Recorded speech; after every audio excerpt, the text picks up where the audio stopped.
kiedyś do szkoły, do klas pierwszych przychodziły dzieci już z tą sprawnością fizyczną. One potrafiły skakać na skakance, potrafiły zrobić przewrót w przód, potrafiły biegać. Czy uważasz, że dobry nauczyciel WF-u powinien ćwiczyć razem z dziećmi, a nie tylko wydawać polecenia ze swojej kanciapy? Tak, myślę, że powinien pokazać, że to on jest wzorem do naśladowania. Z nimi się bawię, z nimi gram. Dzieci kochają rywalizację. Jesteśmy alarmowani badaniami, że mamy najbardziej otyłe dzieci w Unii Europejskiej. Myślę, że powinna być dla nas taka edukacja, jak rozmawiać z rodzicem takiego dziecka, bo jest to temat, który się pewnie będzie pojawiał bardzo często.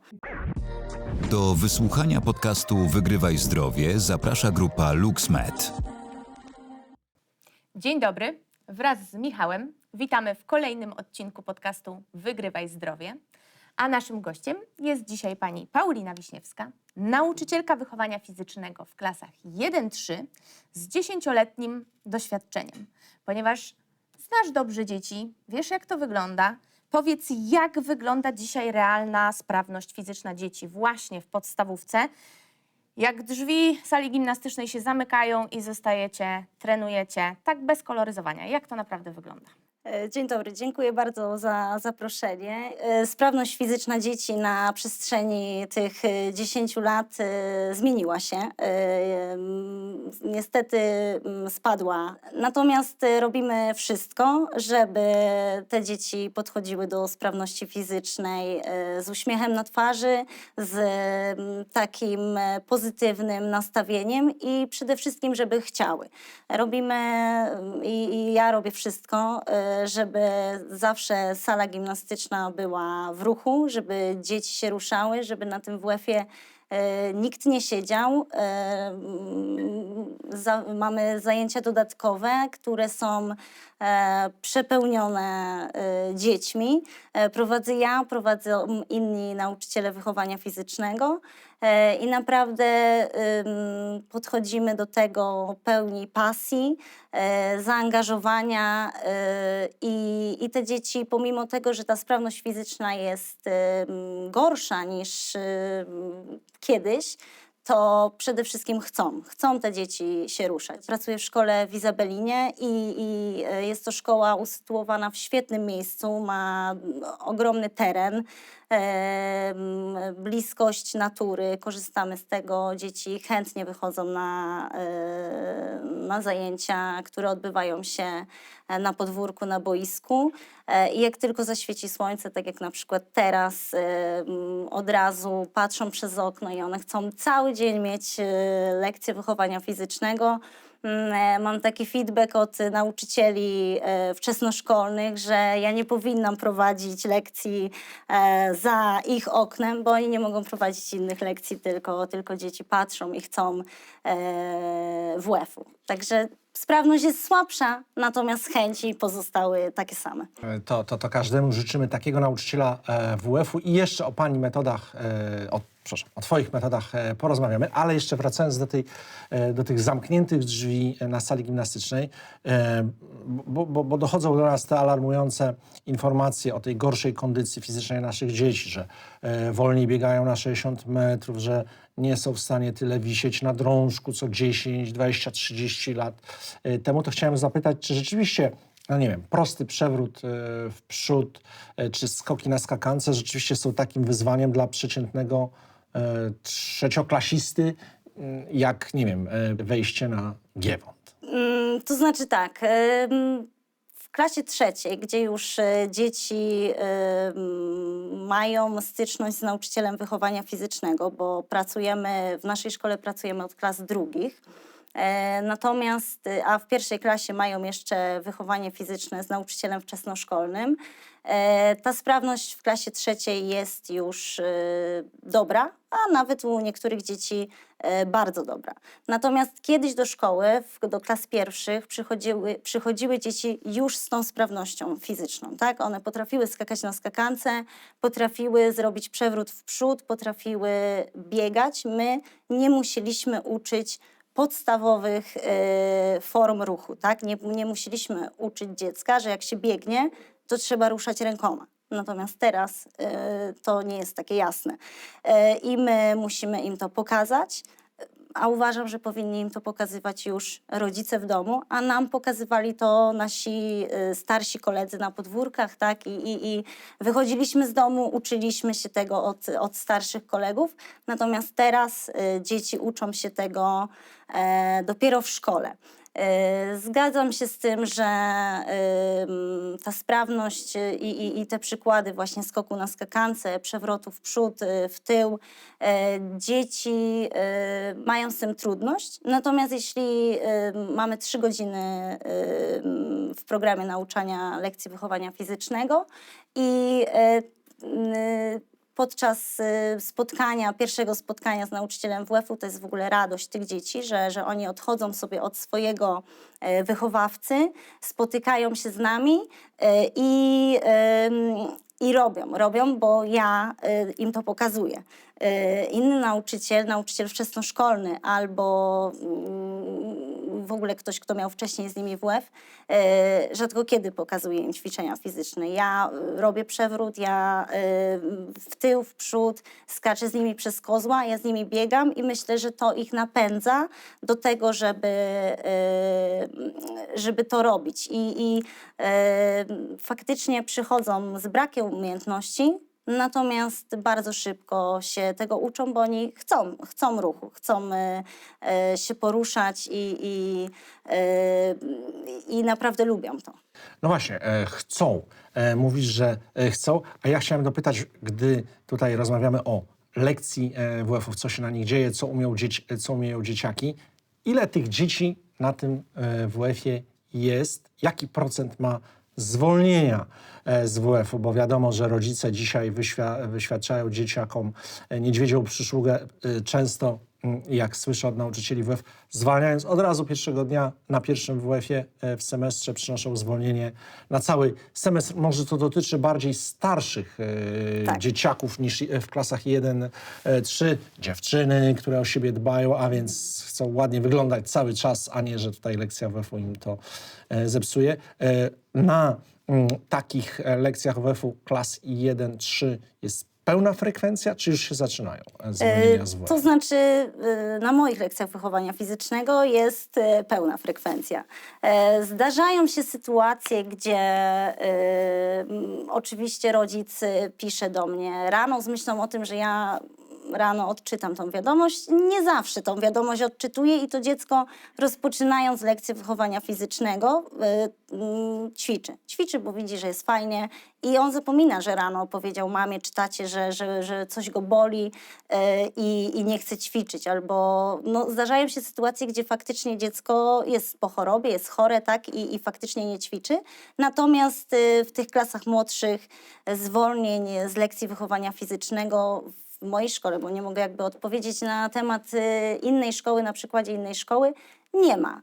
Dzieci są chętne i sprawne, ale zdarzają się oczywiście jednostki, gdzie myślę, że trochę tak nad wyraz rodzic trochę słucha tego dziecka rano, zanim ono dojdzie do szkoły, ale to każdemu, tak, zdarzy się słabsza dyspozycja. I rano wstaje takie dziecko i mówi, nie wiem, mamo, bo mi się nie chce dzisiaj ćwiczyć na WF-ie. No i ona do mnie pisze wiadomość, tak.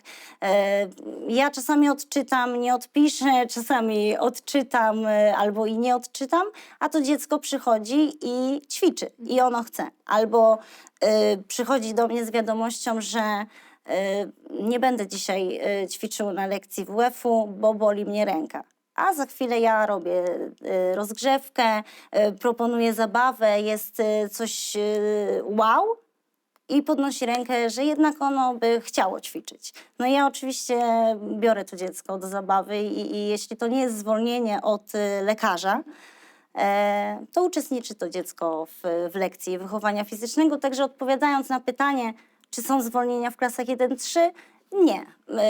Mogę powiedzieć, że na przykładzie mojej szkoły nie ma tych zwolnień lekarskich. Może teraz pomyślałem, to nie jest jednak wina zachowawczych tutaj rodziców, tylko nauczycieli WF-u. U tych, u których jest fajnie i dzieciaki się świetnie bawią, nie ma zwolnień WF-u. A jak te lekcje są niefajne i jeszcze dzieciaki się tam wstydzą swoich wyników czy wyglądu, to są zwolnienia z WF. To na pewno ma duży wpływ, bo czym innym będzie lekcja, gdzie zostaje rzucona piłka czy hasło przez 45 minut bawimy się w berka, a czym innym będzie pokazywanie czy elementów gimnastyki, jakiejś akrobatyki, tak? No coś, co będzie dla dzieci rozwojowe i aktywizujące.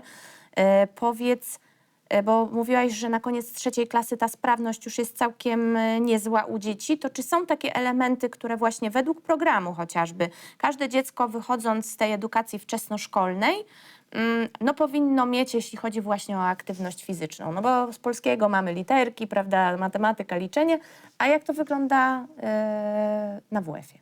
Tak, oczywiście my pracujemy według programu nauczania, który nawet w tym roku, znaczy w tym roku szkolnym zmienił się.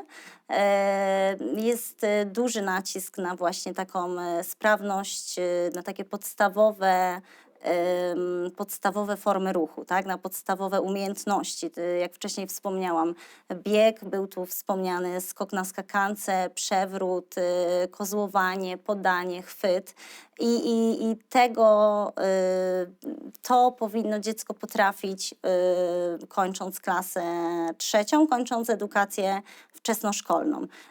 To są podstawowe umiejętności, natomiast lekcje WF-u, które my prowadzimy w naszej szkole, są lekcją przez zabawę i dzieci nawet nie czują tego, kiedy one uczą się, bo to nie jest taka forma ścisła, że nie wiem, podaję przykład, stoimy na wprost siebie i podajemy do siebie piłkę 40 minut, bo to jest nudne, tak? Natomiast jeśli my postaramy się, ja jestem osobą kreatywną i tak naprawdę w danym momencie, bo czasami jest tak, że w planie lekcji mam salę gimnastyczną, ale przychodzę do szkoły i tej sali gimnastycznej nie mam, bo odbywa się tam jakiś konkurs, coś tam się innego dzieje na tej sali.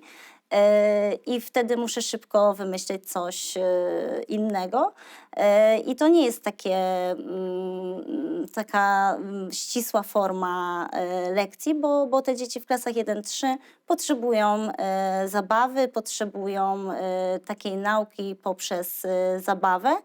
I one nawet nie wiedzą, kiedy jest ten moment tej nauki. Jak ja używam oczywiście czasami sformułowania, to tam jest przez moment jakiś taki stres. Ale jak widzą, że wszyscy to robią, że to jest fajne i że ja uczestniczę w tym, bo ja bardzo często uczestniczę w zabawach i w lekcji z tymi dziećmi. Także one powinny wyjść w klasie 3 z takimi prostymi umiejętnościami. Natomiast wprowadzamy staramy się wprowadzić gry zespołowe, które są w programie, ale dodajemy również gry, które nam przychodzą do głowy. Ja wyjeżdżałam z dziećmi na obozy, kolonie, tam mnóstwo gier terenowych ja się nauczyłam, ale uczyłam również dzieci. I na terenie naszej szkoły są miejsca, gdzie te gry terenowe można również wykorzystać, których nie ma w programie nauczania, ale my pokazujemy tym dzieciom w formie właśnie jakiejś zabawy. Kończąc edukację wczesnoszkolną, dzieci znają podstawowe zasady gier zespołowych, rzucają, chwytają, kozłują piłką, ale również potrafią biegać, potrafią zmierzyć swój czas, potrafią skakać na skakance, zrobić przewrót w tył, przewrót w przód, ale elementy również gimnastyki takiej już powiedzmy dla nich ciekawszej, bo i skaczemy przez kozła, skaczemy przez skrzynię. To jest w programie nauczania, ale wiele szkół wprowadza to dopiero w klasie 4., 5. Także tutaj dla nich to jest frajda. Dla nich to jest naprawdę coś takiego wow, że oni mogą. Oczywiście na początku jest tak, no ciekawe, czy pani przeskoczy, no ciekawe, czy pani zrobi. No i jak ja zrobię, to jest euforia, oczywiście zanim ja ich później uciszę, no to mija też część lekcji, tak?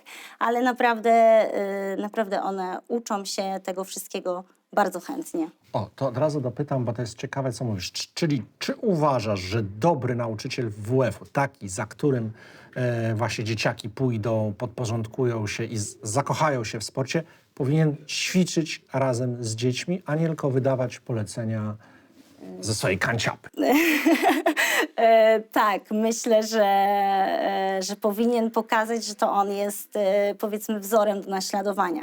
Bo jeśli ja przyjdę do pracy i pokażę dzieciom, że mi się nie chce, że jestem dzisiaj zmęczona, to one odwzorowują moje zachowanie, odwzorowują moje samopoczucie i one też nie chcą. Jeśli ja powiem, dobra, biegamy, a ja nie biegnę, no to jak biegamy? Przecież to my biegamy, a ty stoisz, tak? No to, znaczy oczywiście mi tego nie mówią, natomiast to jest takie przewrócenie oczami, że oni muszą biegać, tak?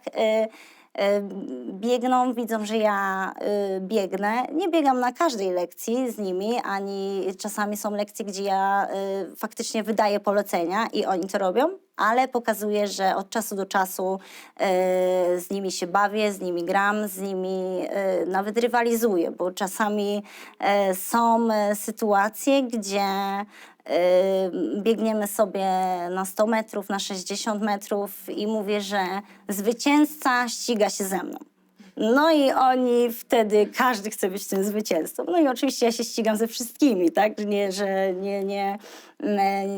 nie daję możliwości tylko temu najlepszemu, ale wszystkim, tak? Wszystkim daję możliwość jakby rywalizacji ze mną i myślę, że tak, że dobry nauczyciel powinien pokazać, że on też jest w tym sporcie i sport jest jego pasją i że to nie jest tylko przyjście do pracy i dobra, zróbcie to, tylko on powinien pokazać, że ten sport jest ważny i w jego życiu, i w życiu tych dzieci, że jest to taki, że dzięki temu, że ja im pokażę, że ja z nimi będę grała i ćwiczyła, to oni wiedzą, że to przynosi jakieś efekty na przyszłość. Znaczy jeśli chodzi o sprawność, bo tak, no każde dziecko jest inne, więc będą dzieci, które będą tą sprawność gdzieś rozwijały szybciej, inne będą miały gorsze wyniki. Czy już na tym etapie wczesnoszkolnym widzicie czasami, że dzieci się porównują między sobą i na przykład pojawiają się jakieś komentarze ze strony dzieci, że a ty wolno biegasz, a ty nie umiesz czegoś tam zrobić? I czy macie wystarczające jakby zaplecze jako nauczyciele do tego, żeby pracować tak troszeczkę psychologicznie może z dzieckiem, które no widzi, że no nie idzie mu, tak? Nie idzie mu tak jak rówieśnikom, żeby się nie zniechęciło, żeby właśnie nie przyniosło tego zwolnienia. To znaczy tak, my nauczyciele oczywiście bierzemy udział w przeróżnych szkoleniach, tak? Ja jestem w takich różnych projektach, gdzie z tych projektów również wyjeżdżamy na szkolenia i te szkolenia właśnie obejmują również taki zakres psychologiczny. Natomiast myślę, że też w dużej mierze nasza wrażliwość, znaczy właściwie to ja jestem taką osobą pełną empatii i wrażliwości i jakby tłumaczę zawsze dzieciom, że mam na lekcjach wychowania fizycznego 25 osób. 20-25 w zależności od klasy to jest dużo. To są i chłopcy, i dziewczynki. W klasach drugich są to jeszcze naprawdę dzieci, natomiast w trzecich klasach są to dzieci, które już właśnie są wyższe, niższe, tęższe i to jest zauważalne i faktycznie te dzieci dojrzewają wcześniej i widać to już i ta aktywność fizyczna staje się dla nich jakby też może nie problemem ale czymś takim, że wstydzą się właśnie, że są powiedzmy słabsi od rówieśników. No ale to jest w dużej mierze moja rola, żeby to dziecko tego nie czuło. Ja zawsze rozpoczynam lekcję wychowania fizycznego od jakby przekazania im dobrych słów, że my tu się bawimy, że to jest taka, żeby ten sport był dla nich czymś takim pozytywnym, żeby oni nie kojarzyli lekcji WF-u jako obowiązek, bo on jest w planie lekcji, tylko żeby to była taka forma aktywności, którą oni lubią. Oczywiście nie zawsze trafię w gust wszystkich dzieci na danej lekcji, tak, ale staram się mówić, że każdy z nas jest różny, każdy z nas jest taki właśnie, tak jak tutaj powiedziałaś, wolniejszy, szybszy, ale to nie ma znaczenia. Uczymy się każdy w innym tempie i zawsze im staram się powiedzieć to, że patrzymy na siebie, bo robimy tą aktywność fizyczną dla siebie. Nie możemy patrzeć na to, że ktoś robi inaczej, powiedzmy gorzej albo lepiej. I rozmowa z tymi dziećmi daje naprawdę dużo i one rozumieją to, że nie można wyśmiewać słabszego, ale też ten najlepszy nie zawsze musi pokazywać, że jest najlepszy, bo wszyscy doskonale wiemy, że on jest najlepszy. To przy tej okazji chcieliśmy zapytać o ten trudny temat otyłości wśród dzieci, bo jesteśmy alarmowani badaniami, że mamy najbardziej otyłe dzieci w Unii Europejskiej. Czy to widać na lekcjach WF-u i czy mówisz o tych rozmowach z dziećmi, czy zdarza ci się rozmawiać z dziećmi, z uczniem, z jednej strony, żeby go nie zawstydzić, a z drugiej strony zwrócić uwagę, że jednak coś jest nie w porządku i z innymi dziećmi, żeby na przykład nie sekowały, nie naśmiewały się z otyłego kolegi czy otyłej koleżanki. Rozmawiamy, natomiast jest to taki temat trudny wśród dzieci, tak? W szkole, w której ja pracuję, tej otyłości w klasach 1-3 nie widać, tak? To jest może 2, 3 dzieci na oddział, powiedzmy na 1. klasę, 2. czy 3. Naprawdę nie ma tak dużo dzieci otyłych. Szkoła, w której ja pracuję, również jakby dba o to, żeby były jakieś takie kampanie związane ze zdrowym stylem życia, ze zdrowym odżywianiem i te dzieci też mają świadomość tego, że nie przynosimy do szkoły słodyczy. Oczywiście my nie jesteśmy w stanie przypilnować tego, co one robią w domu, tak? Natomiast są na tyle mądre i rozumieją wiele rzeczy, że wiedzą, że ten styl życia, ta aktywność fizyczna przynosi efekty, ale jest to temat trudny, bo nawet z rodzicami takich dzieci bardzo trudno nam rozmawiać, bo niestety to jest wypierane, że jest jeszcze mały, jest jeszcze mała i wyrośnie z tego.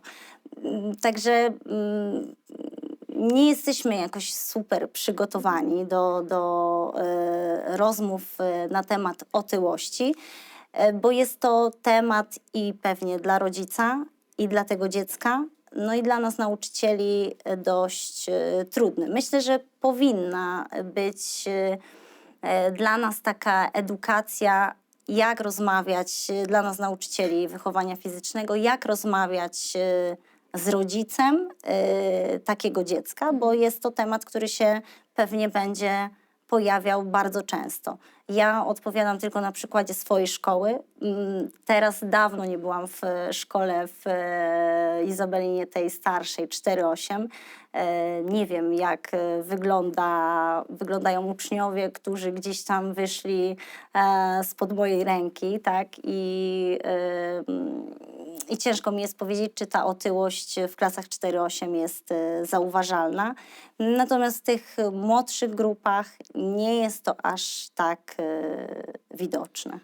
Bo pomyślałem sobie, że problem zaczyna się właśnie w tych klasach pewnie 4-8, bo wtedy dzieci już bardziej zwracają uwagę na ciało własne i kolegi. Oceniają i czasami bywają bezwzględne, ale te rozmowy pewnie muszą się zacząć już na etapie 1-3, żeby edukować właśnie na temat Tak. stylu żywienia. Mówię generalnie, nie o twojej szkole, która jest tutaj takim unikatem swoją drogą.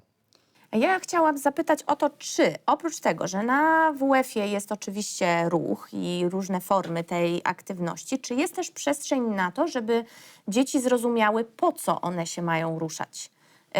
Czyli ta część taka bardziej merytoryczna, przemycana oczywiście w odpowiedniej dla nich formie. Co im to daje, jak to wpływa na ciało? Czy to też właśnie te klasy 1-3 to jeszcze za wcześnie i ten temat powinien się pojawiać gdzieś dalej? To znaczy, myślę, że i nauczyciele wychowania fizycznego, i nauczyciele edukacji wczesnoszkolnej prowadzą, znaczy nauczyciele edukacji wczesnoszkolnej na pewno prowadzą takie zajęcia merytoryczne. My na WF-ie każde ćwiczenie, może źle mówię, nie każde, ale bardzo często mówimy, do czego na przykład dane ćwiczenie się przyda, tak? Jak to będzie, jak ono będzie dbało o ich postawę, bo na przykład czasami są takie sytuacje, a po co ja mam to robić? A później siedzi ze złą postawą i wtedy mamy tą odpowiedź, że dlatego, żebyś nie siedział zgarbiony, zgarbiona, tak? I tutaj przekazujemy im tą wiedzę, że każde mięśnie nasze posturalne są ważne w utrzymaniu prawidłowej postawy ciała.